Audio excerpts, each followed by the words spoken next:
Hello and welcome to this video lecture series on hydrology. I am A. Alex Livingston Raja, Assistant Professor of Civil Engineering from Hindustan College of Engineering and Technology, and in this lecture we are going to discuss the occurrence, sources, threats and uses of groundwater. So first we'll see the definition of groundwater. So water that has traveled down from the soil surface and collected in the spaces between the sediments and cracks of the rocks is called as the groundwater. So groundwater is nothing but the water which we get from precipitation, the rainwater which has percolated deep into the soil from the soil surface, and it gets collected in between the spaces and cracks that is present in between the soil as well as in the rocks. So groundwater fills in all the empty spaces underground in what it is called as a saturated zone. So basically there are two types of zones. There is an unsaturated zone and a saturated zone. We will discuss both in the forthcoming slides. And until it reaches an impenetrable layer of rock. So it keeps on going below, it keeps on traveling, the water will keep on percolating below the ground surface unless it reaches an impermeable layer beyond which it cannot penetrate. So groundwater is contained and flows through bodies of rocks and sediments which are called as aquifers. So aquifers are nothing but geological formations. So those are layers of rocks or soil that are present below the ground surface that can collect, store, transfer and yield sufficient quantity of water. And that is what we call it as aquifers. The amount of time that the groundwater remains in these aquifers is called as the residence time, which can vary from a few days or weeks to 10,000 years or more. The top of the saturated zone is called as the water table, and sitting above the water table is the unsaturated zone. In unsaturated zone, the spaces in between the rocks as well as the sediments, they are not completely filled with water. It is partially filled with water, and the remaining spaces will be filled with air. And water found in this zone is called as the soil moisture, and it is distinct from groundwater. So there is a difference between the water table, the saturated zone as well as the unsaturated zone.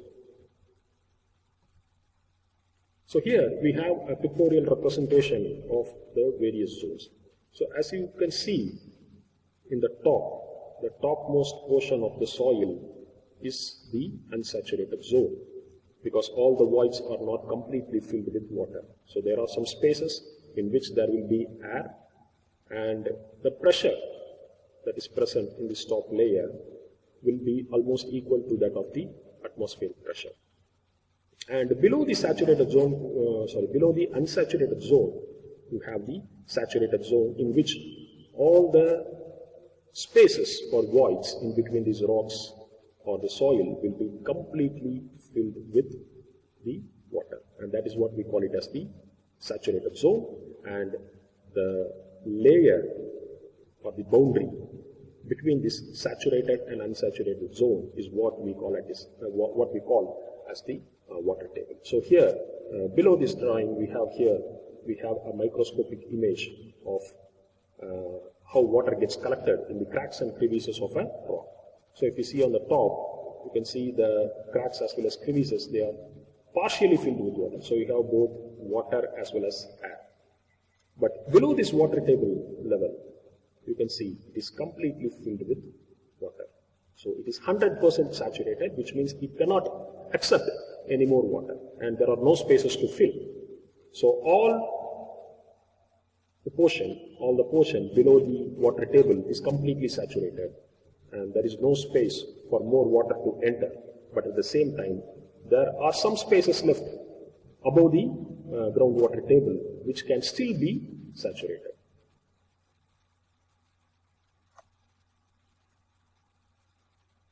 So now this gives a little bit more detailed representation of the various zones of groundwater. The topmost layer of the soil is called as the soil zone. or it is called as the root zone also. So it is the zone, it is the loose soil which is present at the top. It can capture some moisture from the precipitation, and this is the moisture which will be utilized by the plants. So that is why it is also called as the root zone, the depth to which the roots of the plant can penetrate or it can draw water from. So that is called as the topsoil zone or root zone. And below the soil zone, you have the unsaturated zone and the saturated zone. And unsaturated zone, like we have already seen, it is not completely filled with water. There are a few spaces or pores left, which is completely filled with air. And since atmospheric air can enter into this layer, the pressure of this layer is almost as equal as the pressure above the ground surface. And below the unsaturated zone, we have the saturated zone. And these borders, the boundary between the saturated and the unsaturated zone, we used to call it as water table. And in between this unsaturated and saturated zone, the boundary is not well defined. It may keep on fluctuating. So that zone is called as the intermediate zone. And in the intermediate zone, we have something which is called as a capillary fringe or capillary rise, where the water level may rise or fall down because of the capillary action of water. Because water will try to rise, because the water that is present below the water table, it is completely saturated. And whenever you have more precipitation, more and more water tries to get into the soil, it keeps on fluctuating. The level of water keeps on fluctuating. So there will be a constant rise and fall in that layer. And that is because of the capillary action. Water will try to rise in between the gaps of the soil grains. And that is what we call it as a capillary fringe. Coming back to the sources of groundwater, we have natural sources, like we have springs, lakes, rivers, streams, as well as we have man-made wells through which you can extract groundwater. Because groundwater can also seep and add to the water quantity or discharge of rivers, lakes, etc., streams, etc.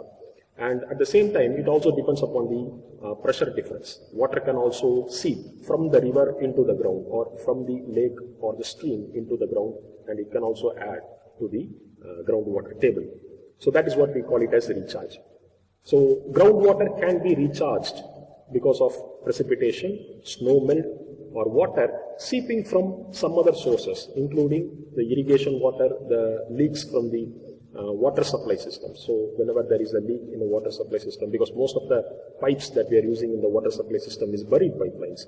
So if there is some kind of leakage, it can also seep and it can add to the groundwater. Similarly, the water which we use for agricultural activities can also seep and it can also add to the groundwater.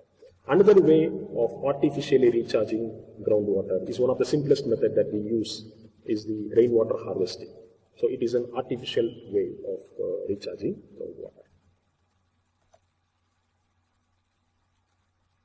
And apart from that, we have something which is called as an artesian wells. So when an aquifer layer is sandwiched between two impervious layers, you have an impervious layer at the top and you have an impervious layer at the bottom, and in between these you have an aquifer or a layer of soil or rock which can transfer, hold and collect water.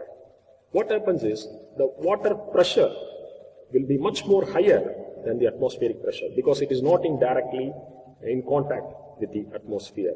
And in that case, if you are able to drill a well, even without pumping, you can see water gushing out of that well. And such types of well is what we call it as artesian wells.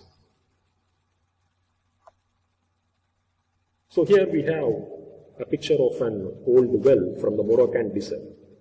So especially in arid areas where the temperature is very hot, in very dry areas where they don't have enough precipitation, groundwater becomes the primary source of water for them.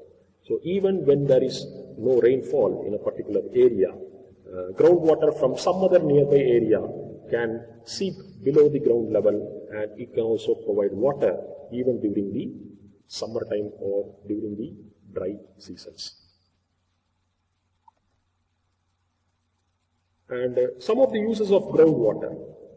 So the main purpose why we extract groundwater is mainly for drinking, as well as we also extract it for agricultural purposes, irrigational purposes, as well as for industrial uses. So groundwater is present beneath the soil surface, and it can be ever present if we are able to properly recharge them. So we have to allow for the natural recharge, as well as in places where it is not possible, we can also go for artificial recharge methods. There are a number of methods by which you can artificially recharge the groundwater. So natural methods, it includes making watersheds. Okay, so you can go for natural watersheds which can recharge the groundwater. And artificial methods includes building an infiltration well or going for rainwater harvesting techniques that can improve the groundwater level. Even in dry conditions, it tries to maintain the flow, thereby providing a valuable substitute of precipitation. So even when there is no rainfall, we can depend on groundwater if it is properly recharged and protected. Coming back to the threats that the groundwater is facing. The first thing is excessive pumping. So when we go for open wells or tube wells, we use pump to lift the water from the depths. And this rate of pumping can affect the recharge capacity of the well.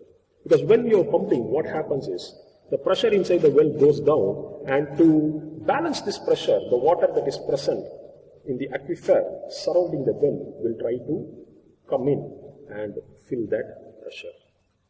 But when you are pumping at a very high rate, excessively, the output that you are taking will be much more higher than the input. That is, the quantity at which you are pumping, or the rate at which you are pumping, is higher than the rate of the recharge. And if you keep on doing like that, at one point of time your well is going to become dry.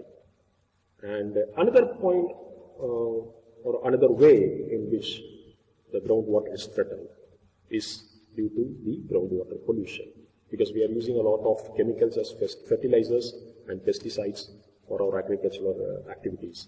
And there are chances that these chemicals, fertilizers and pesticides can get dissolved in water, and that water can infiltrate and pollute the groundwater.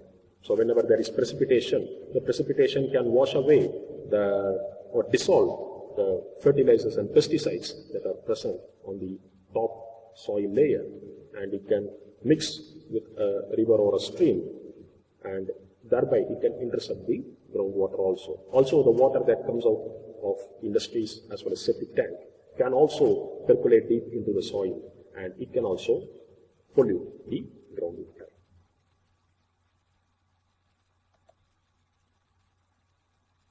And that's all for this video lecture, and thank you for listening.